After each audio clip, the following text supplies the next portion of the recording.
El informe muestra los números más actuales que hay sobre la situación de pobreza en general y en la niñez en particular. Y lo que muestran es que 2 de cada 3 chicas y chicos son pobres, ya sea porque no tienen ingresos suficientes o porque, como vos decías, tienen un derecho básico vulnerado, ¿sí? Ese 2 de cada 3 representa 8,8 millones de chicas y chicos, es decir, un número muy, muy elevado, ¿sí?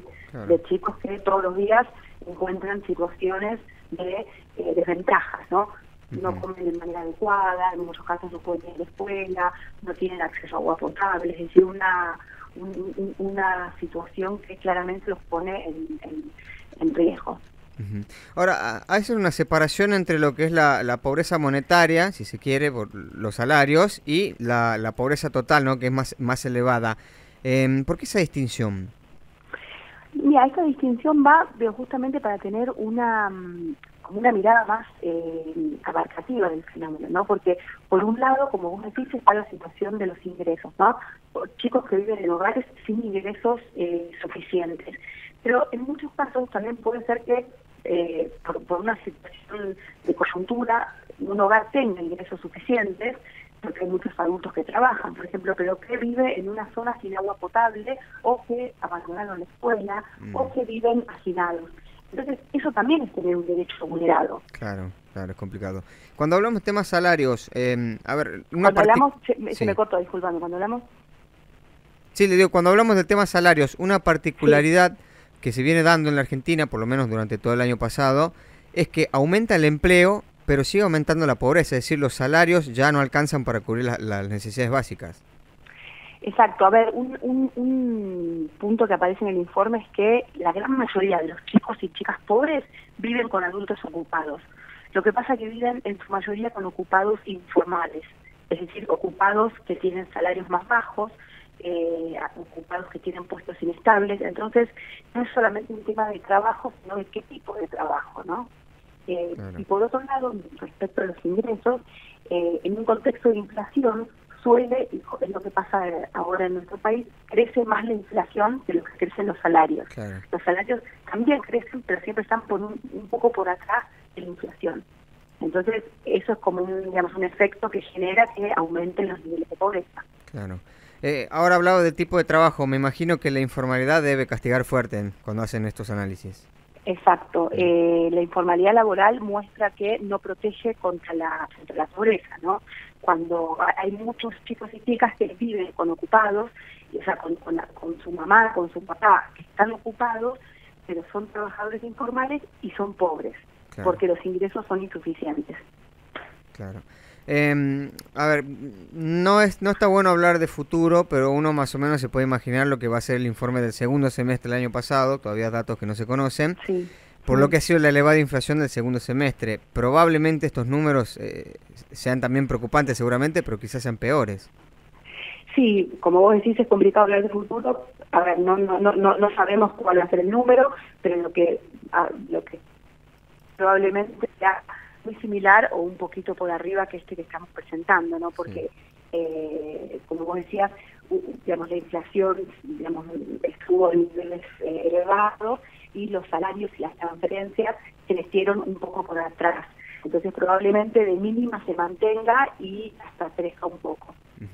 Ahora, coincidentemente con este informe, ¿no? En la jornada de ayer se anunció ampliación de aquellos trabajadores que van a percibir la AUH, es decir, destinadas para sus hijos, obviamente, pero también una actualización del monto que van a percibir.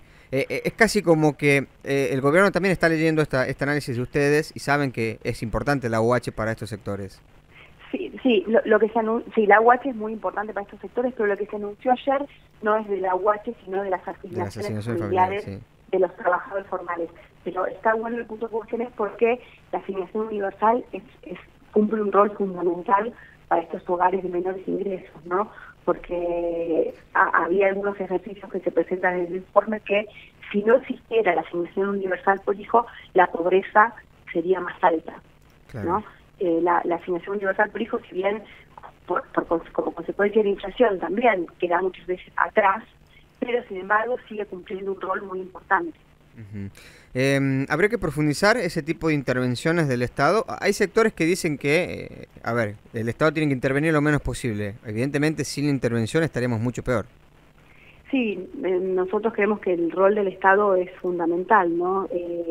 Digamos, en diversos ámbitos. Por un lado, en este tipo de políticas social, que ya existen, que tienen una cobertura muy amplia, pero se pueden fortalecer, ¿no? Buscar mecanismos que protejan a la asignación, por ejemplo, de la inflación, pensar las condicionalidades, pero también pensar otro tipo de políticas de empleo, como mencionábamos antes, ¿no? ¿Qué tipo de empleo se necesita crear? Un empleo formal, un empleo protegido. Entonces, el rol del Estado tiene un lugar central. Claro. Hablamos de pobreza y sabemos que se pueden enumerar diferentes categorías. Hay una que es la pobreza núcleo, que es aquella dura, que con mucha dificultad se pueda disminuir en corto plazo. En esos números, ¿cuáles son los números de ese caso? Bueno, esta pobreza núcleo que vos decís es ese grupo que tiene más privaciones juntas, digamos, ¿no? Sí. Antes hablábamos de, por un lado, la pobreza por ingresos, pero también la pobreza por derechos, ¿no? Sí. Y el núcleo duro es el grupo que sufre ambas privaciones a la vez. Son aquellos chicos y chicas que viven en hogares con ingresos insuficientes, pero también están privados de derechos, ¿no? Entonces, Claro. es el grupo, como vos decís, más duro, al que más le cuesta salir de la pobreza. Ujú. Con que algunas medidas, parches como se vienen tomando, por supuesto, no le soluciona nada. No, y otro dato que veíamos en el informe es que este núcleo no es algo que viene persistiendo en el tiempo. Entonces, como vos decís, con una medida coyuntural va a ser muy difícil que se resuelva. Claro. ¿Mm? Y estamos hablando de 3.700.000 chicos, ¿no? Es un número muy elevado también. Claro. Hay una parte del informe que habla de la feminización de la pobreza. ¿A qué se refiere eso? Bueno, ahí nos referíamos a dos cuestiones. Por un lado, lo que vemos es que hay un perfil de la pobreza que aquellos chicos y chicas que viven en hogares liderados por mujeres tienen una mayor prevalencia de pobreza. ¿Por qué? Porque las mujeres cobran menores salarios, las mujeres suelen tener mayores problemas de inserción laboral, las mujeres se hacen cargo de las tareas de cuidado, entonces suelen tener mayores desventajas. Entonces lo que veíamos es que hay mayores tasas de pobreza infantil en hogares liderados por mujeres. Claro. Pero por otro lado también está el tema de el rol que cumplen las mujeres en la vida cotidiana de los barrios populares, ¿no? Sí. Estas mujeres que realizan trabajo comunitario y que permiten que todos los días chicas y chicos puedan tener un plato de comida en un comedor, realizan tareas de cuidado en el marco de los barrios. Entonces, este trabajo comunitario que es central es ejercido la gran mayoría de las veces por mujeres. Claro. Alejandra, agradecerte el tiempo. Ojalá que en alguna próxima charla que analicemos otro informe, la noticia sea que los números van bajando. Ojalá y les agradecemos por difundir esta información. Que tenga un buen día. Gracias, igualmente. Hablamos con Alejandra Beccaria, oficial de evaluación y monitoreo de UNICEF Argentina.